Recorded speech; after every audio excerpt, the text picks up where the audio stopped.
Okay, good morning, afternoon. This is the game that we try to bring awareness to a wonderful charity called Curing Kids Cancer.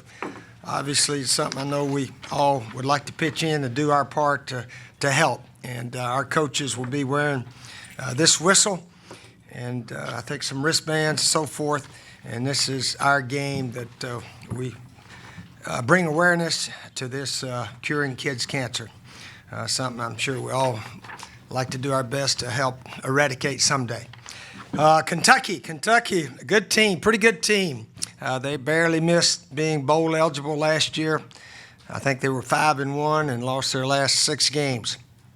So they are very capable of having winning season, going to bowl games, and so forth. Mark Stoops, I think, has done an excellent job there, and they're very close to being a winning team, and very easily could be this year.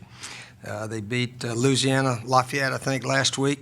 Scored a lot of points, 40-33, and we got to be ready to play very well. Hopefully we can make a lot of improvement. That's probably what we need to worry about, see if we can line up and get the ball snapped, eliminate some careless penalties, and try to look like a pretty good team when we go out here Saturday night. Looking forward to a big home crowd, first home game of the season.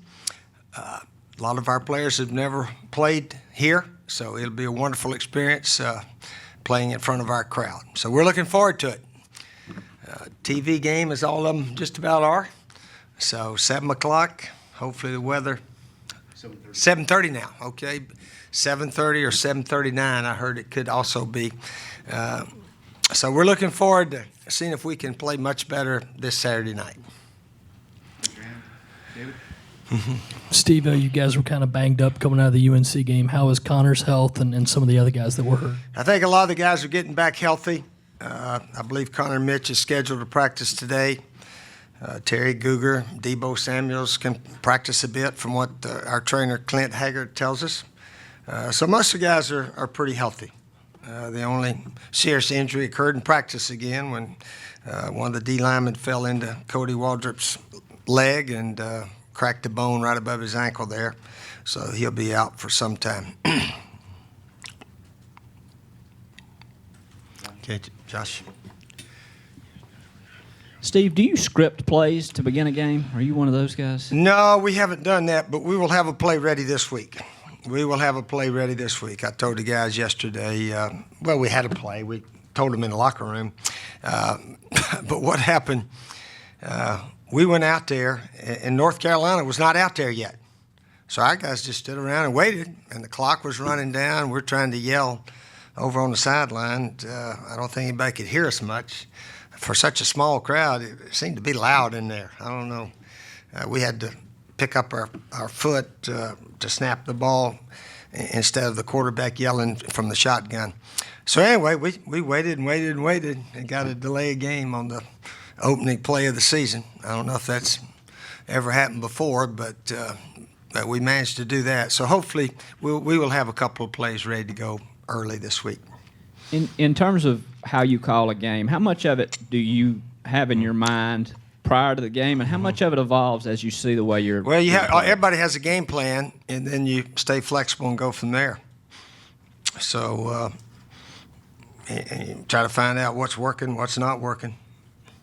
Do you have the sense that you adjust on the fly more than most coaches these days? I think most coaches adjust according to the score, according to how you're doing, and so forth. You know, one of those guys said that little sweep around right end seemed to work pretty well, the one Sean Carson scored on. I said, yeah, and then we started running it over and over, and it was also a key play that Brandon Wiles ran 10 or 12 yards to help run out the clock there at the end of the game. So most coaches always, if something's working, you try to do it over and over until the other team stops it. And then you got a list of ball plays. You hope to use your game plan. Steve-O, with 3 running backs like you have, is it by design to kind of have one fresh for the fourth quarter like Sean was last week, or is that just the way it worked out? I think it just worked out that way. and then Sean had several good runs, and then of course Brandon came in there at the end and had several good ones also. David struggled a little bit, dropping a couple of passes that normally he catches, but he's good back. And Kentucky, they've given up some rush yards, as everybody knows. We have to try to mix it up, just like we tried to do last week, and hopefully our pass game will be a lot better than last week. So we're working on it. We'll work on it today. Steve, Dylan Thompson made it in the NFL. Obviously, Connor Shaw's had a start. Meanwhile, some of the spread, fast-paced guys, Menzel, RG3, haven't done very well, and guys like Taj Boyd haven't even made it at all. Is something like that, the way you run your offensive system, something you could leverage in recruiting? I haven't really thought about that or paid much attention to that. Dylan is he's built for a drop back passer. You know, he's about 6'3" or so, and good footwork, so forth. So I thought he certainly had a chance to make a team and eventually play in the NFL. And Connor's just a tremendous athlete that can run and throw.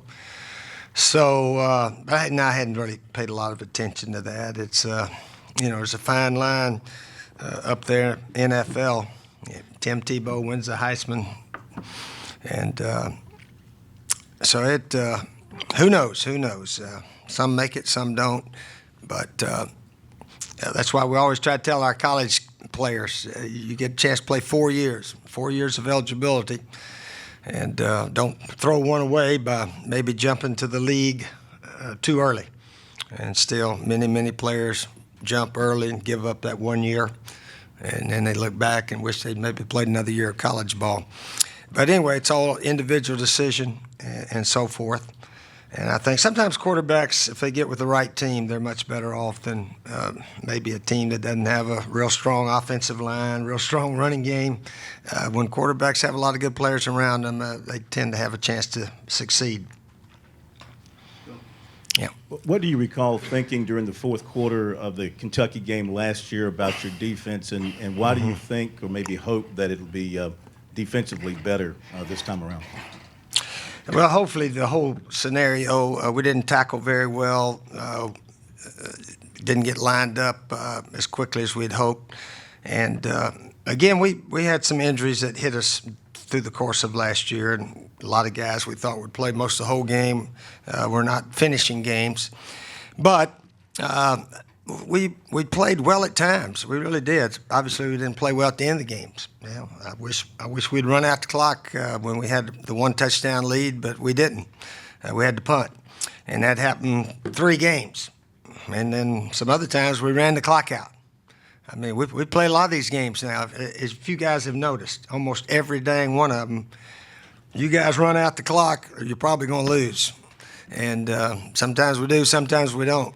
Last week we were fortunate to make 2 first downs and run out, 340, something like that. But that's just sort of where we are right now. And we're trying to get better. We need to improve. We need to improve on offense and defense. We gave up some yards, but we were tremendous in the red zone the last game. You can't depend on that happening every week. But that's just sort of the type of team we are right now. It's winning by 3 or 4 touchdowns. I don't know if that's in our DNA right now. Steve, following up with that, last week you were able to make the plays on both offense and defense to run out the clock and win the game. This week, do you feel it's necessary just to remind the team about what happened in Kentucky, or you just No, leave that? no, they all know what happened. And really, I've always believed last year's game with whoever you play is history. Every game stands on its own merit. Every game stands on its own merit. We got beat last year. We got beat several times last year in a similar way, and we're trying to prevent it from happening this year. Obviously, we'd love to have a 2 or 3 touchdown win somewhere along the way, but I don't know. It could happen, but we just got to prepare to be involved in a lot of close games. We really do, and maybe we'll get comfortable in that situation. Steve, to follow up on Josh's question from earlier, how much of using so many guys behind center last Thursday night was on the fly, and how much of that was planned going in? Oh, we planned it a bit, and probably we'll plan it a little bit again. As everyone knows, it does create maybe one less defender in the box, as they say. But other teams, they do that to us also. In fact, Kentucky did it to us a bunch last year. Their quarterback ran out, and we couldn't tackle their kid there in the fourth quarter. So we'll see it also this week, pretty sure. And also, with Cody's injury, Zach Bailey is now your number 2 center. Is he snapped the ball well enough that you're comfortable putting him out there? Well, Clayton Stadnick's also here. Clayton is a light center, but he's 250, 55 or 60, something like that. He could play in there, so he's practicing in there also. Steve, Connor looked pretty comfortable running that zone read, keeping the ball himself last week in the first half. Are you comfortable with him running the ball a good bit in that scenario? Yeah, he did do a good job, and he got up in there and dove and avoided a hard hit. The big hit he got was when he rolled out to the left here, and we absolutely had nobody open, and probably should have just thrown it away, and got smacked pretty good, holding on to it a little long, but he held on to the ball. And obviously we're happy with the turnover. We didn't do a lot of things very well, but we won the turnover game, and we ran the clock out. So we did some good things to win the game offensively. Jarrell Adams recovered a fumble, and let's see who else recovered one. Googer. Terry Googer. Googer got the kickoff return fumble. Yeah. Steve, Farrow's touches Thursday night. Did that work like you wanted it to? Would you like to get him more, or is it just going to evolve week to week? Well, we hope we can, get the ball downfield at some receivers and hit some passes as we go along, and not just have to snap it to him. We're hoping we can really get all the receivers. But again, that's the way the game turned out. Carlton Hurd, he didn't even get a ball thrown to him, except that ill-fated little handoff sweep that center snapped it before he was supposed to, but he said he couldn't hear, so that's when we decided we had to lift our foot the rest of the game. So, they all would like to catch some passes. They'd all like running backs like to run with it, and receivers like to catch some passes. And receivers did a pretty good job blocking downfield for the run game. But we got a lot of improving to do, and hopefully it'll show up this week. Is Lorenzo Nunez still part of your offensive plan? Yeah, he gets a lot of snaps in practice. And again, there's a chance he'll be out there this week. Any chance you'd look at him at wide receiver if you don't have more guys who can make plays out there? We haven't put him out there. Jamari Smith, young man, played running back here. That was with the defense. We've actually moved him over to wide out, give us a little help there because of injuries. So Jamari's working with the wide receivers now. Did you have receivers running open against North Carolina, or were they? Not many. They played they had a pretty good scheme, and they covered. They covered well. We didn't have as many open as we normally do. Do you expect any changes in the rotation there? A rotation of what? The wide receivers. No, not too much. Not too much right now. You said that sweep around right end worked pretty well for you. How did you like Mason Zandy in his first start at right tackle and the combination with Will Sport over there? Yeah, they did okay. The key blocks, Jarrell Adams, he blocked the defensive end well on just about all those little sweep plays. And then Alan Nod and Sport came around and did some pretty good blocking. And, Zandy was okay over there also. Okay, yep. Have you talked with John or Lorenzo about Marquavius Lewis and what they thought of how he did in his debut? Yeah, he did okay. He had a solid game. A lot of the players played, very, very solid.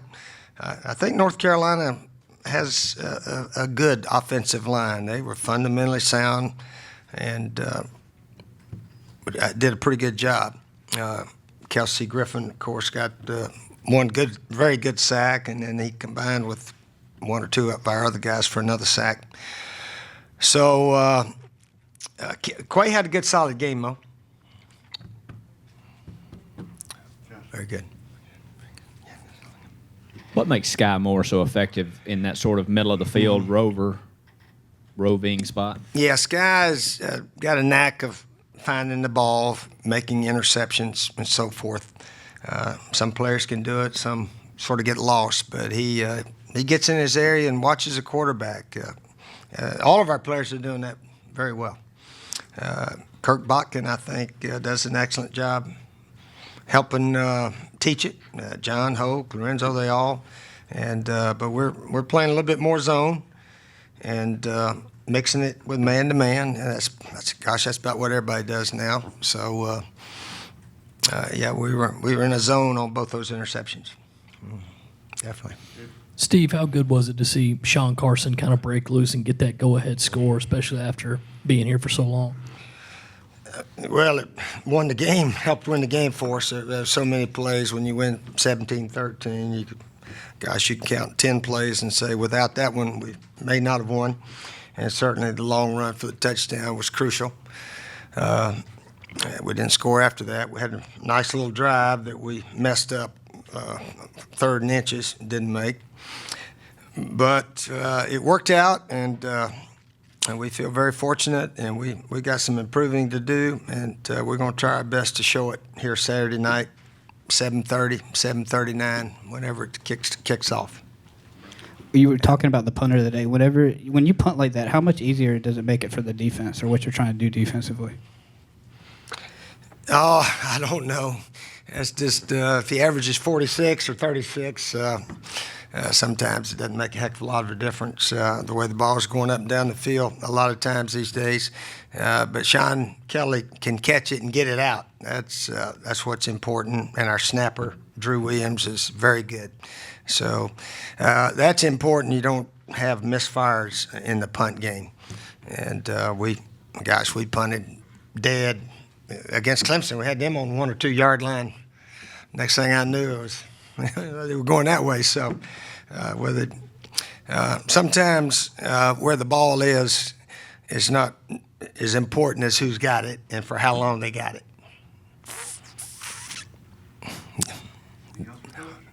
Yeah, the way the ball goes up and down the field now is different than in the old days of playing field position and all that. It's still important, but I don't think quite as important as it was 30 years ago.